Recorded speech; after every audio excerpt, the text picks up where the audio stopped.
Nos quedamos en el capítulo 16 y ahorita vamos a leer el versículo 27 y 28. Y antes de empezar, pues voy a empezar con una oración.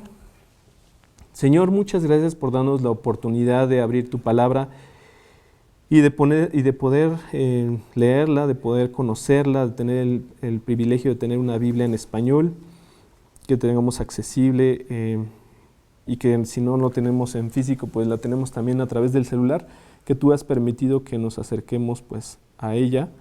Te damos gracias por eso y te pedimos que puedas iluminarnos nuestros corazones para poder recibir el mensaje que tú tienes preparado para nosotros. Te pido que bendigas a todos los que están aquí presentes, también a los que no se pudieron, los que no han podido venir o los que no pudieron venir. Te pido que siempre los guardes en tu nombre y también pues que bendigas esta casa y todos los que habitan en ella, y gracias también por Carlos y Karina que nos permiten estar en este lugar. Te pedimos que bendigas el estudio en el nombre de Cristo Jesús. Amén. Bueno, el título del estudio se llama La promesa de su segunda venida, que este es como el mensaje que vamos a ver el día de hoy. Vamos a ir a lo que nos dice en este pasaje de Mateo 16, versículo 27 y 28. Mateo 16, 27 y 28. Porque el Hijo del Hombre vendrá en la gloria de su Padre con sus ángeles, y entonces pagará a cada uno conforme a sus obras.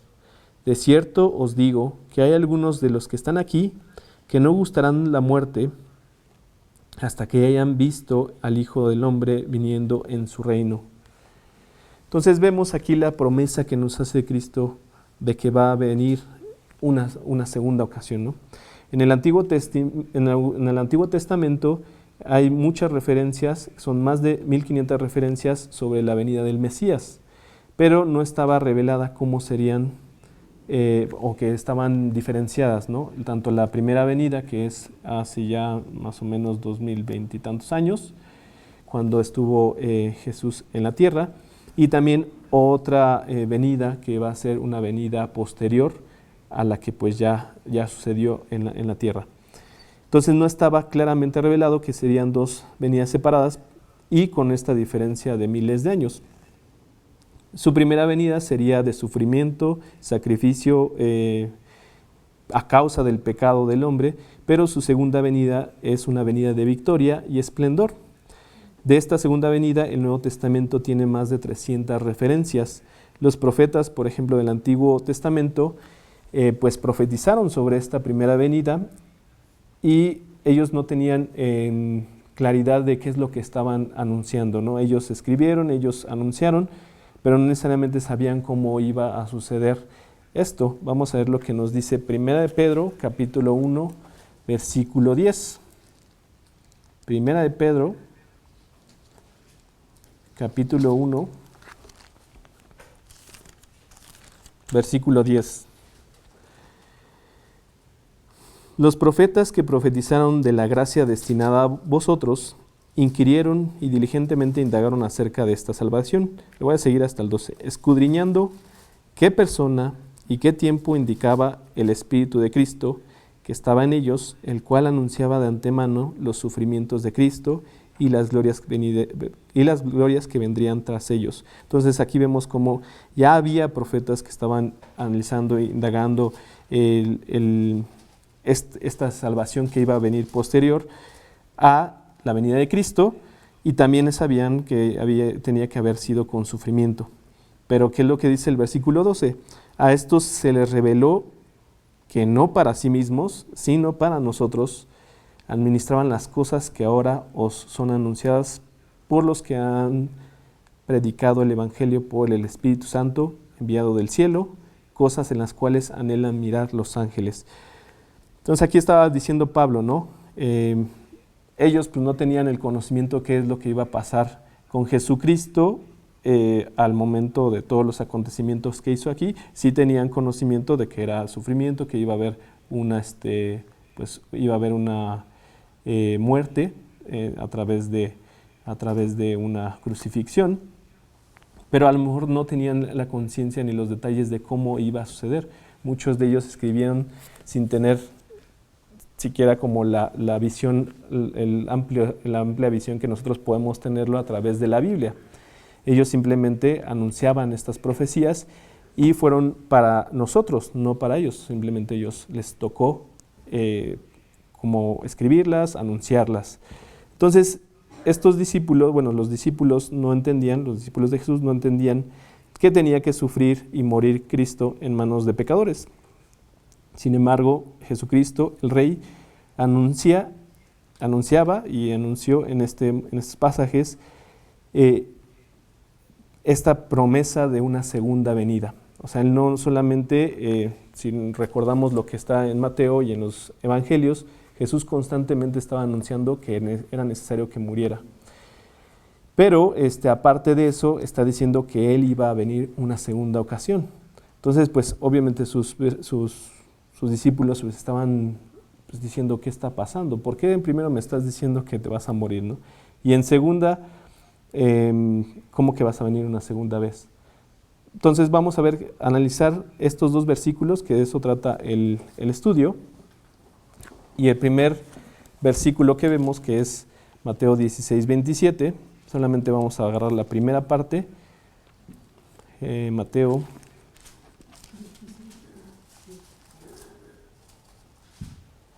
16, 27. Vamos a agarrar la primera parte solamente. Porque el Hijo del Hombre vendrá en la gloria de su Padre con sus ángeles. Entonces los discípulos habían oído mucho ya de lo que iba a sucederle a Cristo, de los sufrimientos que el Mesías pasaría, y era necesario también que ellos supieran de la victoria final de su segunda venida. Vamos a ver, por ejemplo, lo que nos dice Daniel, capítulo 7, versículo 13 y 14. Daniel en el Antiguo Testamento, muchos años antes de que Jesús estuviera en la tierra, estaba ya anunciando sobre esta segunda venida. Daniel 7, versículo 13 y 14. Daniel 7, 13 y 14.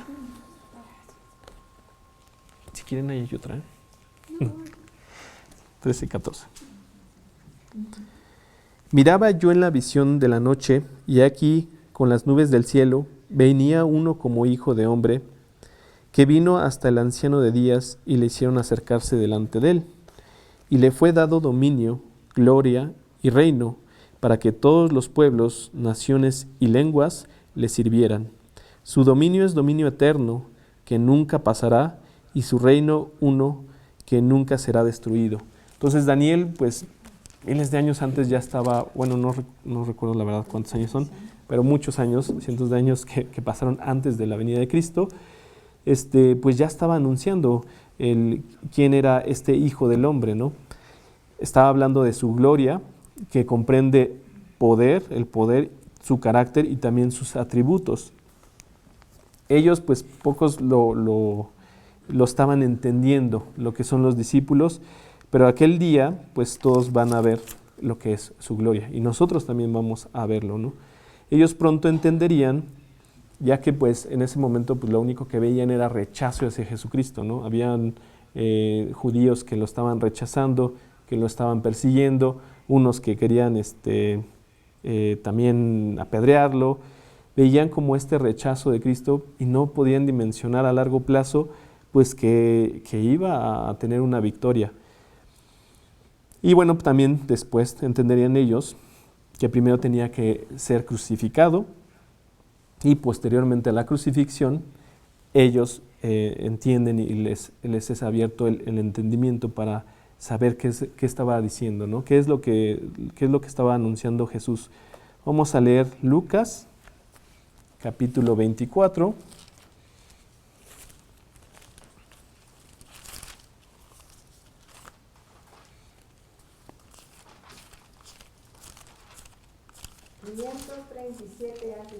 A 500, muchas gracias. Muchas gracias. 530, sí. Gracias, Cari. 500 años, 524 años. Lucas 24, capítulo 44. 45 y 46. Y les dijo: estas son las palabras que os hablé, estando aún con vosotros, que era necesario que se cumpliese todo lo que está escrito de mí en la ley de Moisés, en los profetas y en los salmos.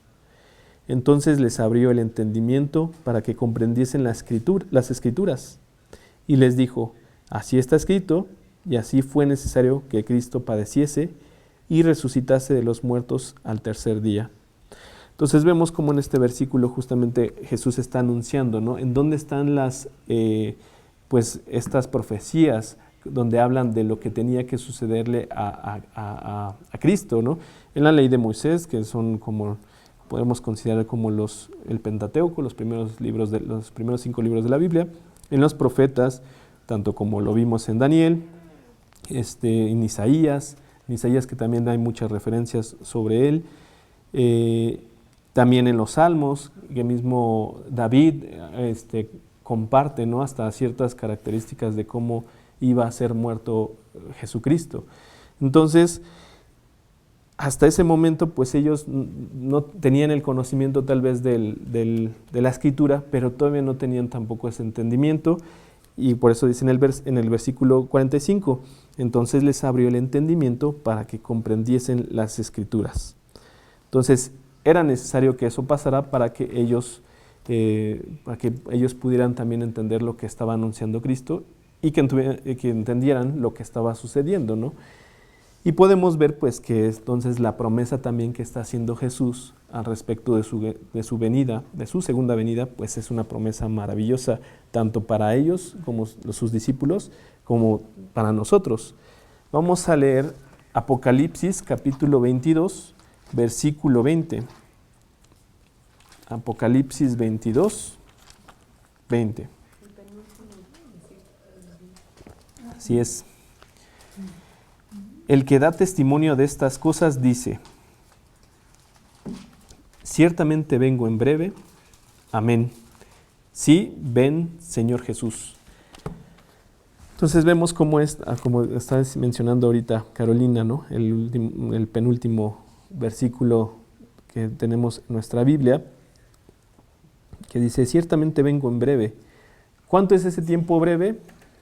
No lo sabemos, ¿no? También la misma Biblia nos dice que para Dios un año pueden ser 1000 años, un día pueden ser 1000 años, o viceversa, ¿no? 1000 años pueden ser un día. Entonces no sabemos cuándo va a pasar, en qué momento va a pasar, pero Él dice que va a ser en breve y en cualquier momento puede suceder. La pregunta es si tú vives con esa esperanza en tu corazón, si vivimos con la esperanza de que Jesús va a venir a tener este reino, como lo decía el profeta Daniel. Vamos a leer Mateo, capítulo 6, versículo 10. Mateo 6, 10.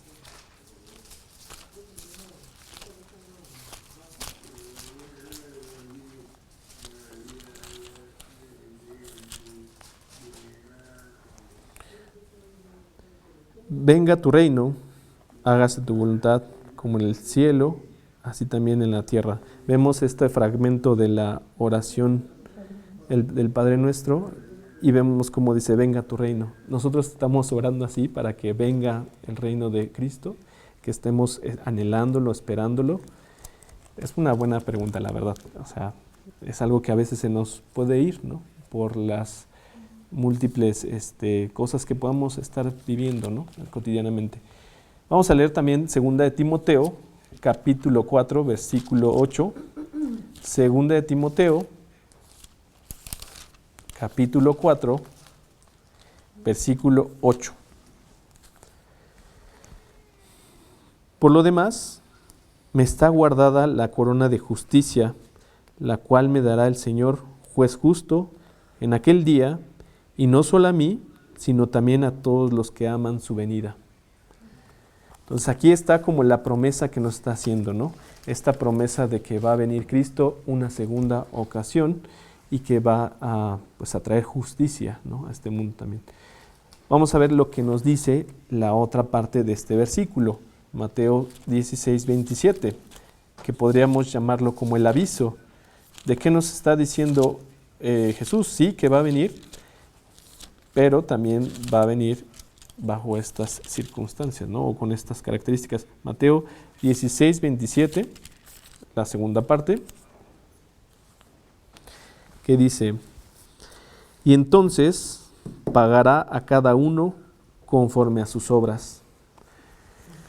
Es el aviso que, pues la verdad es que, sí, o sea, uno puede pensar de qué se trata, ¿no? O sea, sí va a venir Cristo, pero lo estamos anhelando y esperando, o ya nuestra conciencia nos está avisando, ¿no? Porque dice aquí que entonces pagará a cada uno conforme a sus obras. Jesús vendrá a recompensar a los suyos por las obras que hayan hecho como producto de haberlo recibido en su corazón. Anteriormente ya hemos visto y hemos hablado de que pues la fe en Jesucristo y la salvación no es por obras. No es que las obras nos traigan la salvación, que es ahorita lo que nos va a decir el estudio. Pero sí va a haber una recompensa por actuar en consecuencia, ¿no? La fe lo que nos lleva es actuar conforme a lo que Cristo está planteando. Nuestra relación y nuestro vínculo con Cristo nos va a llevar a actuar de tal forma como Cristo quiere que nosotros actuemos. Vamos a ver el versículo que dice Efesios 2:10. Efesios capítulo 2, versículo 10.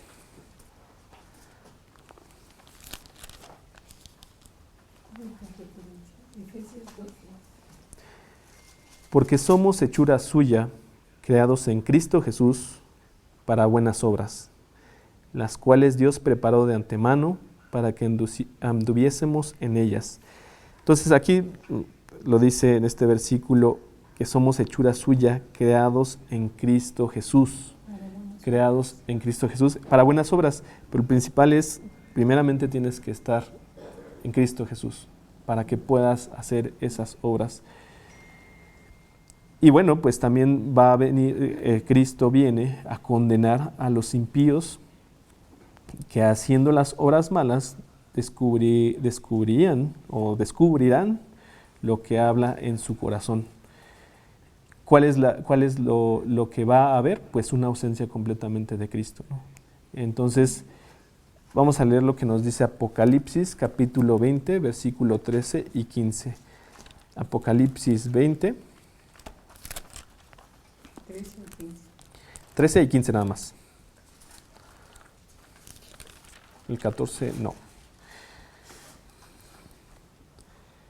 Y el mar entregó los muertos que había en él, y la muerte y el Hades entregaron los muertos que había en ellos, y fueron juzgados cada uno según sus obras. Y el que no se halló, el versículo 15, y el que no se halló inscrito en el libro de la vida fue lanzado al lago de fuego. Entonces aquí el anuncio, pues el aviso está fuerte, ¿no? Está fuerte porque por un lado está diciendo Jesús, pues que sí va a recompensar a sus hijos, a los que creen en Él, a los hijos de Dios, pero por otro lado también dice que va a pagar a cada uno conforme a sus obras, y también a aquellos que hicieron malas obras, ¿no? A los que son incrédulos. Vamos a leer lo que nos dice 2 Corintios 5:11. 2 Corintios 5:11.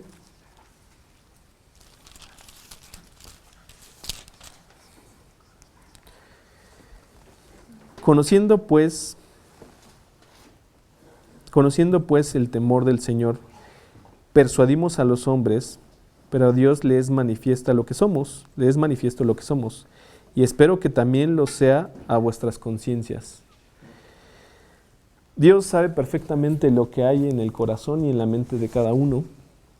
También sabe si en algún momento hemos hecho algo malo, que no es como que sea una vez, sino seguramente lo hemos hecho muchas veces, y Él conoce absolutamente todo. Aquellos que pues muchas veces preguntan, no, pero ¿por qué Dios permite el mal? Pues tal vez temporalmente, en este momento, pero Él tendrá un juicio sobre esa maldad. Y si no hay arrepentimiento sobre los pecados, si no hay una fe en lo que hizo Jesucristo, pues ellos tendrán que pagar por su consecuencia. La diferencia entre nosotros y las personas que no aceptan lo que Cristo está entregándolos gratuitamente es que Cristo hizo, o sea, no hay diferencia en la maldad que pueda haber en nosotros y en la de otras personas, porque todos pecamos y todos podemos y estamos destituidos pues de la gloria de Dios, pero Cristo es el que nos reconcilia. Al final está abierta la puerta para todos aquellos que quieran recibir ese regalo que Cristo ya hizo, pero habrá personas que no lo acepten y es terrible lo que está diciendo aquí, ¿no? O sea, es algo que podemos ver por un lado dulce, como aquí en el estudio nos está diciendo, la segunda venida de Jesús es dulce y a la vez es amarga para todo cristiano también. Dulce porque pues para los que esperamos en Él, pues sabemos cuáles son las maravillas que vamos a presenciar, pero va a ser también amargas por lo que también nos dice la Biblia de todo lo que va a sucederle a los incrédulos. Es terrible, la verdad es que sí es como una cosa que uno se cuestiona y dice, pero ¿por qué le va a pasar a todos ellos, no? ¿Por qué no todos se pueden salvar? Dios nos la pone muy fácil, o sea, la realidad es que nos la pone muy fácil, pero a la vez el pecado es muy fuerte y arraigado y al final Dios es el que mueve los corazones y que sabe Él en qué momento y a qué personas va a tomar, ¿no? No lo sé, pero sí es algo que podemos ver desde esos dos puntos, ¿no? La parte dulce, la parte maravillosa, pero la parte también terrible y amarga que puede tener este aviso. Vamos a ver lo que nos dice primero Apocalipsis 10:10. Y ahorita vamos a hablar un poquito de eso también. Apocalipsis 10:10.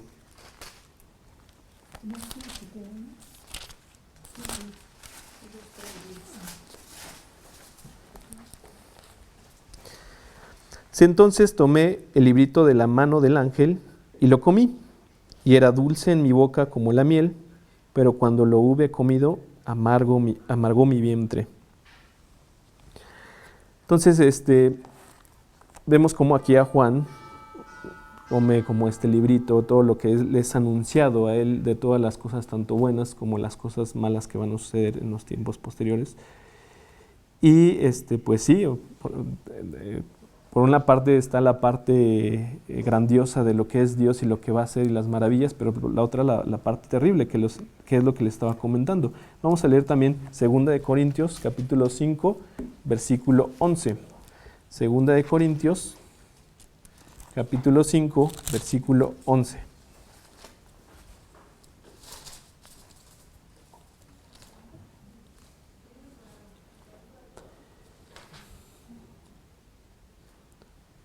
Dice, conociendo pues el temor del Señor, persuadimos a los hombres, pero a Dios les manifiesto lo que somos y espero que también lo sea a vuestras conciencias.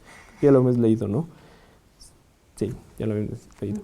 Las obras son el producto de lo que traemos dentro y ellas no son las que nos salvan, que es lo que estábamos comentando. Solamente revelan la salvación ya obtenida al haber recibido a Jesucristo como nuestro Señor y Salvador. Esto sí es muy importante como aclararlo, ¿no? Las obras no es lo que nos va a dar la salvación, ni lo que nos garantiza la salvación, ni siquiera lo que garantiza nuestra fe. ¿Qué es lo que dice la Biblia? Vamos a leer Santiago, capítulo 2, versículo 18. Santiago 2:18. Pero alguno dirá, tú tienes fe y yo tengo obras. Muéstrame tu fe sin tus obras y yo te mostraré mi fe por mis obras. Y vamos a leer también Gálatas, capítulo 2, versículo 16. Gálatas 2:16. Capítulo 2, versículo 16.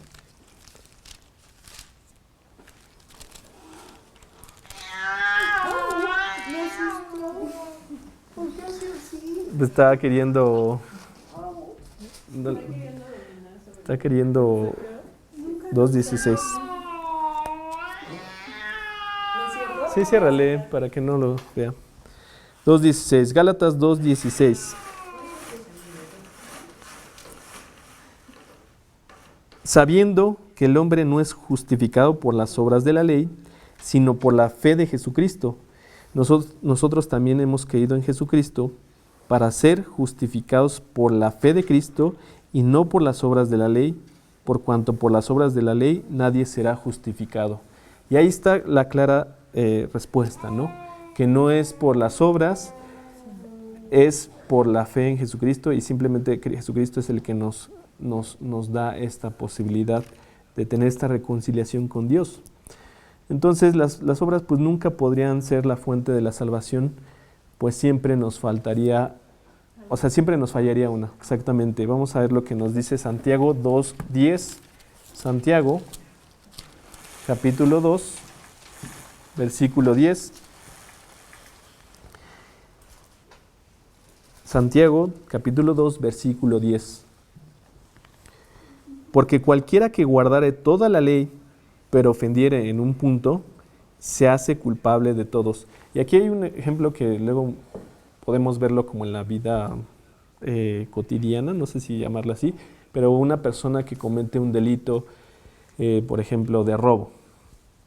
Y esta persona, pero era la mejor persona, ayudaba a la gente, se llevaba bien con sus vecinos, era muy amable con su familia. Aún así, aunque haya sido bueno en todos los aspectos de su vida, él será juzgado por ese delito, ¿no? Por ese único delito. Y así es también para cualquiera que quiere guardar todos los mandamientos y la ley, como lo llama la Biblia, lo que nos dice la Biblia. Si nosotros omitimos uno o simplemente no obedecemos o no seguimos ese mandamiento, pues entonces tendríamos que ser culpables, ¿no? Entonces ahí pues no hay excepción alguna, ¿no? Por eso la salvación solamente es a través de Jesucristo y no de las obras. Vamos a leer también Mateo capítulo 7, versículo 21. Mateo 7, 21.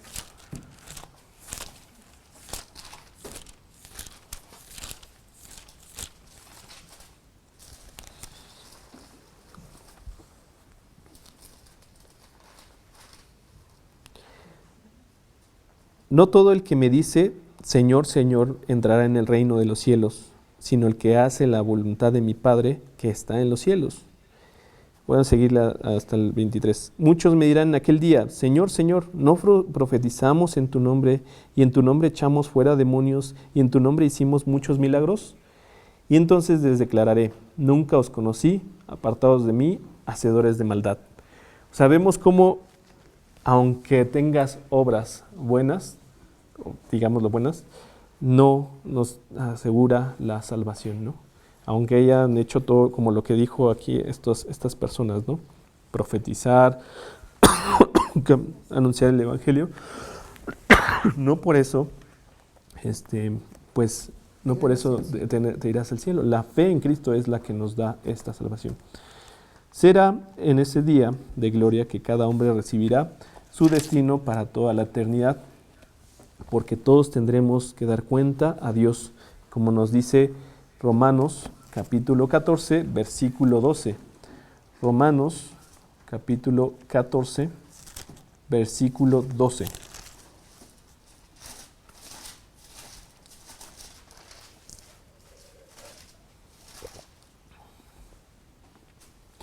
De manera que cada uno de nosotros dará a Dios cuenta de sí. Entonces todos vamos a dar cuenta de lo que hay en nuestro corazón, de lo que hemos hecho. Pues bueno, si fuera, como lo decimos, si fuera solamente por lo que hacemos, pues todos hemos pecado, pero vamos a dar cuenta pues de que tenemos a Cristo como nuestro Señor y Salvador. Será grandioso observar que todo creyente entrará al cielo no conforme a obras, pues éstas nunca lo llevarían al cielo, por lo que hemos estado repitiendo constantemente, como lo dice Romanos 3:23. por cuanto todos pecaron y están destituidos de la gloria de Dios. Lo que nos dice Romanos 3:23. Sino que no es por las obras, sino porque van a estar inscritos en el libro de la vida, que es algo que comentaste hace rato, Judith, y que hay varios versículos que nos hablan de eso. Les voy a mencionar más los versículos, pero nada más vamos a leer uno. Lucas 10, 19 y 20, bueno, es específicamente el versículo 20, en Apocalipsis 20, 15 y en Filipenses 4, 3, ¿no? Lucas 10, vamos a leerlo, de hecho ese, Lucas 10, 19 y 20. Es Apocalipsis 20, 15 y Filipenses 4, 3. Vamos a ver lo que nos... Filipenses 4, 3. Vamos a buscar ahorita Lucas, lo que nos dice Lucas 10. Es correcto. Lucas 10, 19 y 20.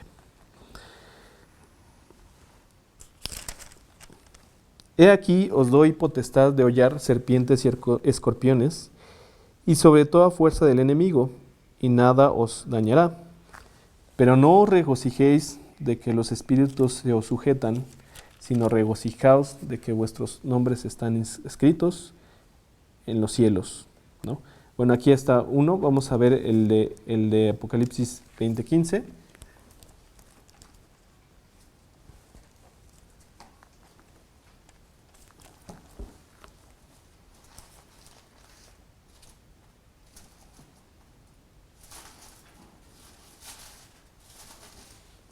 Y aquí sí está escrito específicamente como el libro de la vida.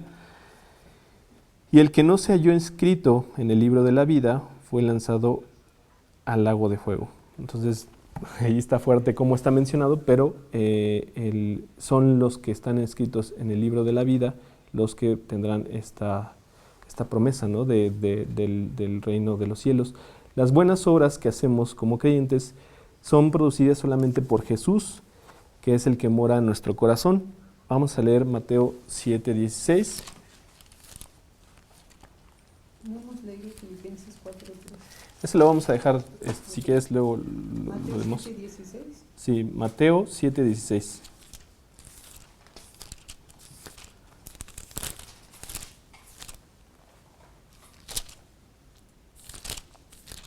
Mateo 7:16. Por sus frutos los conoceréis. ¿Acaso se recogen uvas de los espinos o higos de los abrojos? Entonces, Dios o Cristo es el que hace que nosotros demos frutos con causa de Él, ¿no? O sea, causados por Él. No podemos dar lo que no tenemos tampoco por dentro, ¿no? Entonces, Él es el que nos hace el producir y el hacer las buenas obras. La venida del Señor Jesús está cerca y esto debe alentarnos en una sobremanera, ¿no? Filipenses capítulo 4, versículo 5. Filipenses 4.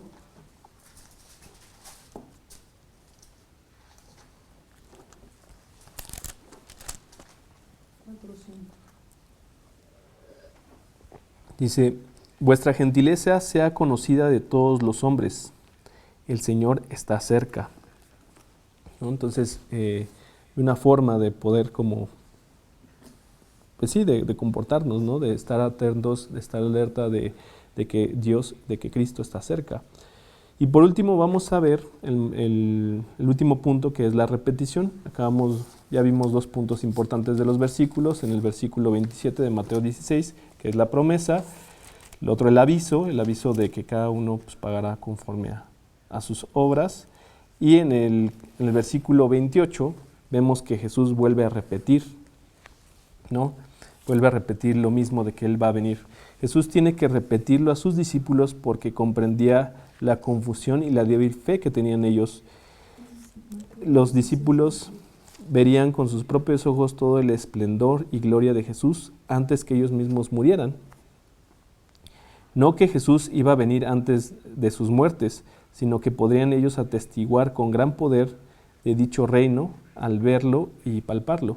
Ellos presenciaron pues la resurrección de Cristo. Ellos presenciaron cómo Cristo resucitó y se les apareció y también cómo ascendió al cielo.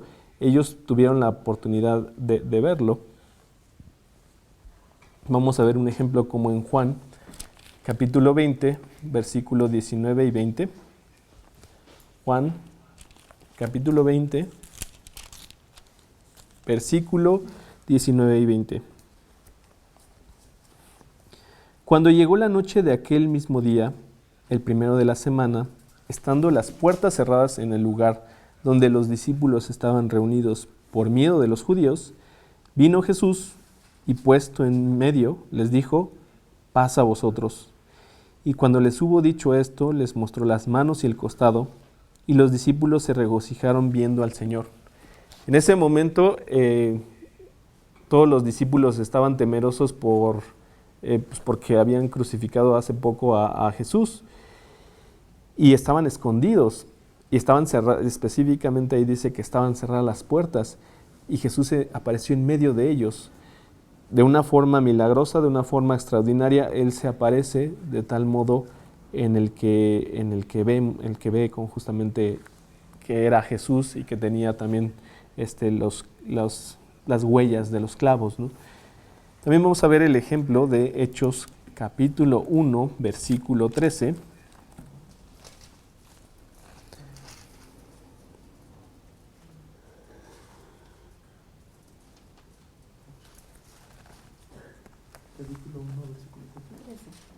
Perdón, ese no. Ese vamos a saltarlo un poquito. Sí, ese no. Ya que nos encontramos. Ya que le quedó. Habla de los apóstoles. Sí, estaba de los que estaban reunidos. Sí, solamente habla de los que estaban reunidos. Pero no, ahorita no, vamos a dejar ese tantito. Bueno, el comprobar es que está hablando solamente de los apóstoles. Y todavía nos falta un poquito. No quiero alargarme un poquito más. El comprobar con sus propias vidas que Jesús había vencido la muerte y vencería la de ellos también, los alentaba y fortalecía al punto de transformar sus vidas por completo.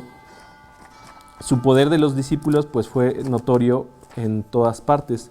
Eso es lo que nosotros vemos cuando Jesús vuelve con los discípulos, que resucita, es cuando ellos pues reciben el Espíritu Santo y empiezan a hablar con mucho poder, o sea, empiezan a hablar con poder, a predicar en muchas partes y también a ellos a hacer milagros, o sea, ellos también hacían los milagros. Entonces vamos a ver Hechos, capítulo 4, versículo 13.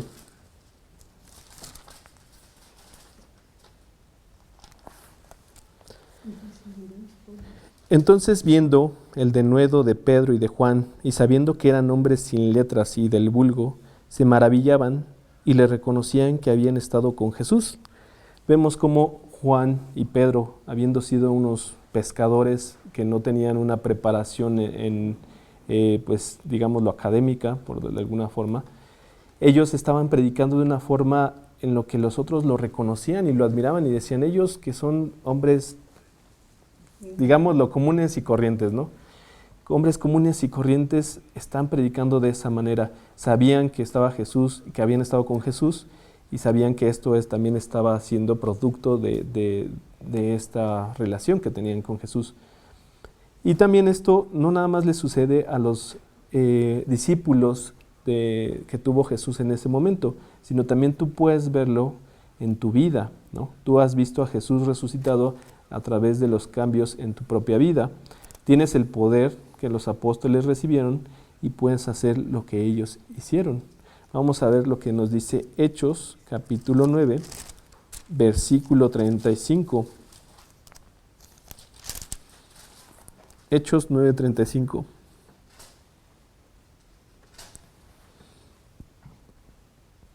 Y le vieron todos los que habitaban en Lida y en Sarón, los cuales se convirtieron al Señor.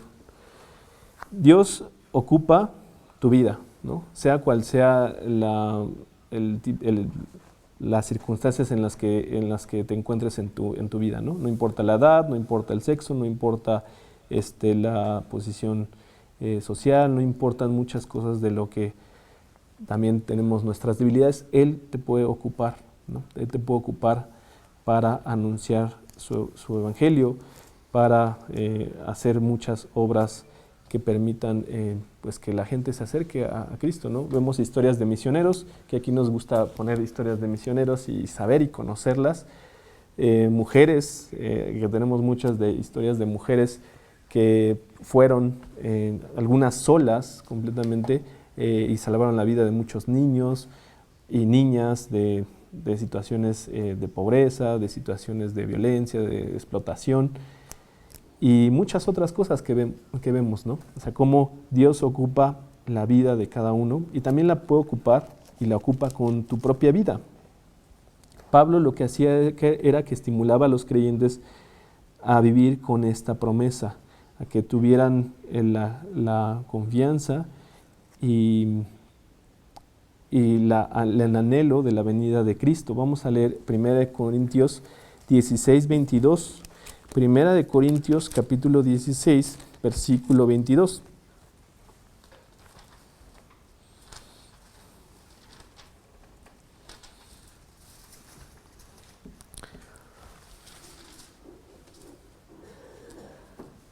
El que no amare al Señor Jesucristo sea anatema. El Señor viene. Y vamos a agarrar nada más estas tres últimas palabras que dice el Señor viene, porque significa Maranata, ¿no? Maranata, que es el Señor viene. Y se empezó, de hecho, esta frase de utilizar de Maranata se empezó a usar con un saludo entre los cristianos del primer siglo. Y ahorita, bueno, conocemos las tiendas, librerías de cristianas, ¿no? Que podemos identificarlas como librerías donde sabemos que pueden vender Biblias o libros cristianos, que es Maranata, eso es lo que dice, ¿no? El Señor viene. Por último, vamos a cerrar. Es una pregunta. ¿Estás esperando la venida de Jesús? ¿Estamos esperando la venida de Jesús? ¿Estamos atentos a la venida de Jesús? Es una buena pregunta y con eso vamos a cerrar como este estudio, pero vamos a leer primero Santiago 5, 8. Santiago, capítulo 5, versículo 8.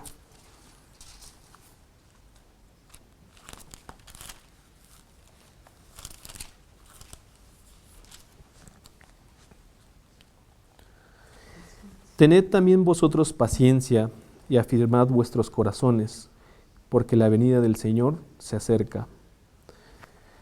Entonces, tal vez y nos podemos voltear hacia las noticias, el internet, y vemos todas las terribles cosas que suceden en la tierra, que tenemos ahorita acceso a las noticias de cualquier parte del mundo por el internet.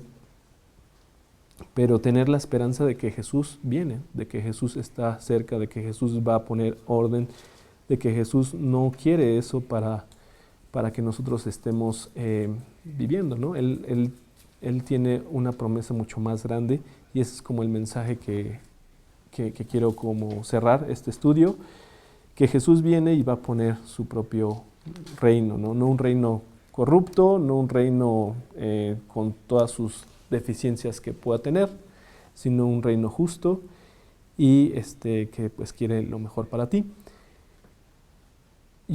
Para ti que nos estás viendo, y si tú no tienes certeza y a lo mejor hasta tienes angustia de lo que va a pasar en tu vida, en este momento que vemos con tanta exposición a la violencia, con tanta exposición a las perversiones, con tantas cosas que vemos en nuestro alrededor,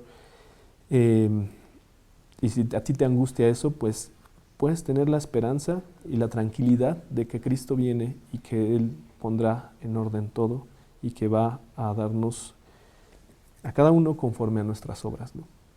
¿Cuál es la principal obra? Que en sí no es una obra, sino que es la pura gracia de Cristo, es recibir la salvación a través de Jesucristo, a través de creer en Él, de arrepentirnos de nuestros pecados y de hacerlo nuestro Señor y Salvador.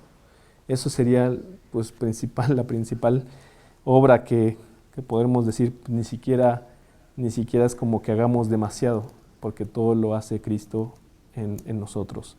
Así que te invito a que tú hagas una oración en donde tú hables directamente con Dios, en donde te pongas a cuentas con Dios, en donde reconozcas que, pues sí, que no hay, que hay muchas cosas en las que has fallado, que hay pecado en tu vida, y que, como lo vimos en el estudio, pues por cuanto todos pecaron están destituidos de la gloria de Dios, pero Jesucristo es el que aboga por nosotros y el que nos ofrece la vida eterna, nos ofrece la vida eterna y también una relación personal con Dios, ¿no? Que nos lo podemos llamar Padre. Entonces, te invito tú que estás viendo, si no lo has hecho, pues que hagas esta oración, y te puedo poner un ejemplo. Allí en donde te encuentres, en el silencio de tu corazón, puedes hacer la siguiente oración. Señor, vengo ante ti reconociendo mis pecados, reconociendo que he hecho mi vida conforme a mis propios criterios, conforme a mis propios juicios y pensar de lo que es bueno y lo que no. Pero sé que, pues sí, que he fallado y que no te he vuelto a ver a ti, que no he vuelto mi mirada hacia ti. Y te pido, Señor, pues primero te pido perdón y te pido pues que me des un corazón arrepentido. Quiero alejarme de eso, quiero cambiar mi vida, transformarla. Y yo sé que tú lo haces, Señor, que tú me ofreces algo más a través de lo que he escuchado, que tú vienes y que tú vas a traer un dominio eterno. Te pido, Señor, que tomes mi vida, que tomes mi corazón, mi mente, mi cuerpo, todo, y que tú seas el dueño y Señor de aquí hasta lo que tú quieras que viva. Te lo pido en el nombre de Cristo Jesús. Amén. Pues con esto cerramos el estudio del día de hoy y nos vemos la próxima semana. Que Dios los bendiga. Bye. Gracias.